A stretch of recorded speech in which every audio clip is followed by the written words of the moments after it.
जो करोड़ों का चंदा चोरी हुआ है उसको लेकर जो सियासत है वो गरमाई हुई है। विपक्ष भी अपनी बात रख रहा है, तो ऐसे में योगी सरकार भी कई तरह के बयान सामने आ रहे हैं। तो ऐसे में हम इसी मुद्दे पर एपी सिंह जी की राय जानेंगे, वो इस मामले को कैसे देख रहे हैं। देखिए, राम लला हम आएंगे, मंदिर वहीं बनाएंगे, नारा लेके हम लोग अयोध्या के लिए कूच किए थे। रास्ते में पकड़े गए।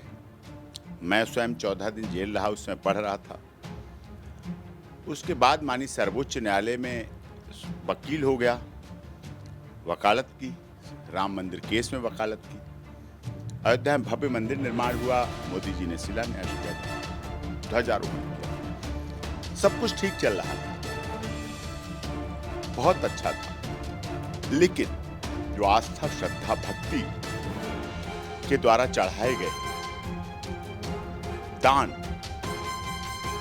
उस चंदे चोरी का जो पता चला, ये काफी दुखद है, लज्जाजनक है, मन को विचलित करता है। जो लक्ष्मी की पूजा होती है, दान पेटी में डालते हैं, उस लक्ष्मी को एसआईटी की रिपोर्ट में, सीसीटीवी कैमरे में, जो कि 3 महीने की रिपोर्ट होना चाहिए थी सीसीटीवी, 1 महीने की कर दी। उस 1 महीने की सीसीटीवी रिकॉर्डिंग में भी 70 बार चोरी करते हुए देखे गए चोर। रुपयों की गड्डियों को लक्ष्मी को पैरों में, जूतों में रख के ले जाते हुए देखे गए, मोजों में ले जाते हुए देखे गए। इतना बड़ा लक्ष्मी का अपमान हुआ इस देश में। योगी जी की अब जरूरत है कि कठोर से कठोर निर्णय लें। दोषी कोई बचना नहीं चाहिए।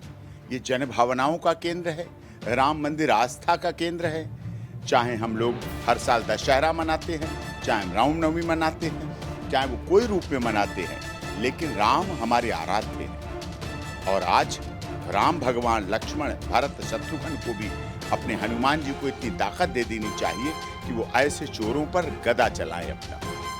लोगों ने सवाल उठाए, अब सवाल उठता है। अखिलेश यादव जी को मुझे पहले बहुत अच्छा लगा कि उन्होंने सवाल उठाया, लेकिन अब जब 900 कॉल टीनू यादव की उनके पास पाई गई तो सवाल उठता है। 900 फोन तो उन्होंने अब तक अपने पूरे वैवाहिक जीवन में, जबकि उनका लव मैरिज है डिम्पल सिंह के साथ, डिम्पल यादव के साथ, तो लव मैरिज में भी 900 कॉल नहीं होंगी उनकी फोन पे। तो ये जो हुआ ये काफी दुखद है।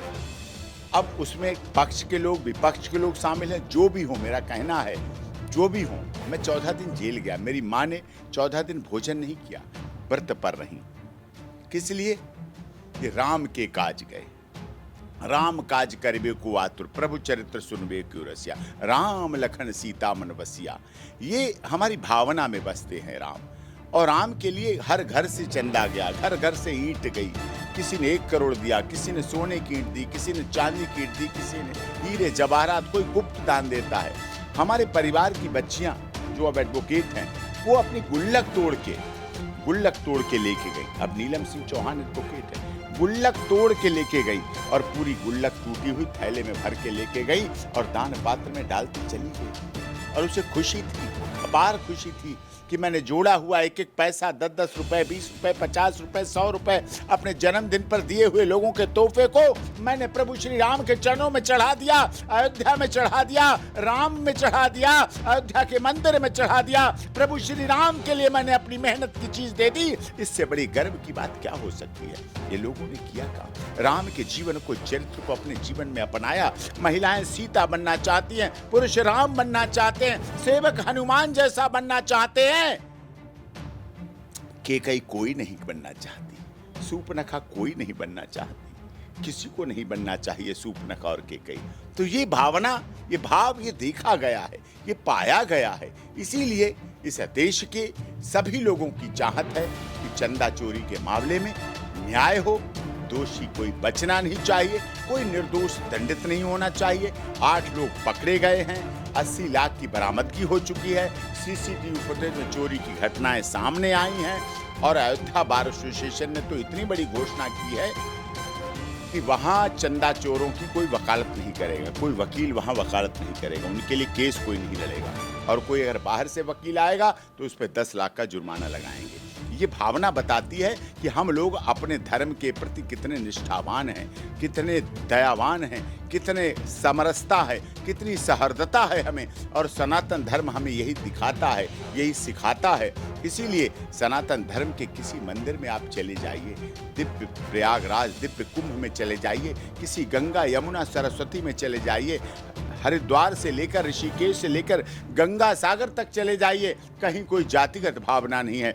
सब एक साथ नहाते हैं, एक साथ मंदिर में जाते हैं, एक साथ हर हर महादेव कहते हैं, एक साथ जय श्री राम बोलते हैं, एक साथ ओम नमः शिवाय बोलते हैं, एक साथ दुर्गा माता की जय बोलते हैं, एक साथ बाबा अमरनाथ बर्फानी तेरा पचन न जाए खाली ये बोलते हैं, माता वैष्णो देवी की बोलते हैं। आगे कौन जा रहा पता नहीं किस जाति का, पीछे कौन आ रहा पता नहीं किस जाति का, दाएं कौन जा रहा पता नहीं किस जाति का, बाएं कौन जा रहा पता नहीं किस जाति का।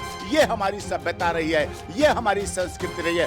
सनातन धर्म सबको लेकर चलता है। और प्रभु श्री राम जब 14 वर्ष वनवास के लिए निकले थे तो उन्होंने सबरी माता के जूठे बेर स्वाद चखने के लिए नहीं खाए थे, पेट भरने के लिए नहीं खाए थे। उन्होंने समरसता का संदेश पूरी दुनिया को जाए, भीलों के साथ रहे, समरसता का संदेश पूरी दुनिया में जाए, इसलिए उन्होंने उस चीज को किया था। और यही हमारी समरसता है, यही सनातन धर्म की जीत है, और यही सनातन धर्म की जीत का मेन केंद्र है। और उसी आधार पर हमारा धर्म, हमारा सनातन धर्म लगातार देश हित, राष्ट्र हित के लिए कार्य कर रहा है। इसीलिए चंदा चोरी पर लोगों का रुझान सख्त है, लोग कठोर हैं, लोग ठगा हुआ महसूस कर रहे हैं। और इसीलिए हमारे आपके चैनल के माध्यम से ये भी मांग है कि जिस तरह से अयोध्या में चोरी हो सकता है अन्य मठों में, अन्य मंदिरों में, अन्य धर्म स्थानों पर भी चोरी हो रही हो, चोरी चल रही हो। इसके लिए सनातन धर्म बोर्ड की स्थापना होनी चाहिए। और जब सनातन धर्म बोर्ड की स्थापना होगी तो निश्चित तौर पर हमारे देश के मंदिरों में सुरक्षा व्यवस्था और सही व्यवस्था, दान के पैसों की व्यवस्था, ये सारी व्यवस्थाएं भी अच्छी तरह बनेंगी, जो कि बहुत अच्छा निर्णायक रहेंगी।